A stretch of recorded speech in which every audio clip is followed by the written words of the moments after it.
Please touch, words you don't usually hear when you visit a museum, but that's what you're going to hear and do when you come to the Eiteljorg to see the incredible sculpture by Michael Naranjo. And Michael, there's a reason that you want people to touch your work.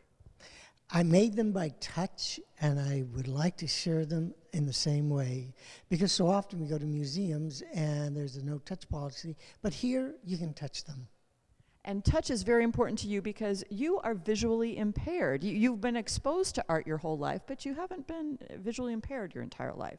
No, I lost my sight in Vietnam at the age of 22, and so I started sculpting at that age in bronze.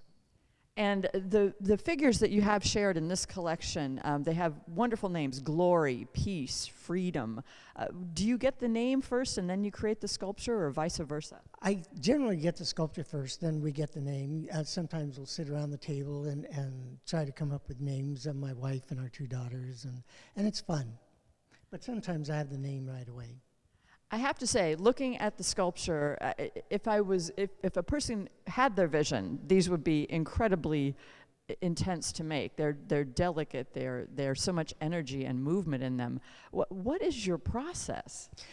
The process is first a thought, and then living with it for a while in my mind's eye, inside wherever it lives in your brain, and then eventually it comes out, and when it's ready to come out. Sometimes it takes a year, months, 2 years, 3 years, but eventually I make them. It's a process. And are you pleased with the feel of all your sculptures? Sometimes, if I don't like them, I melt them down. So I have to be pleased, otherwise they don't survive.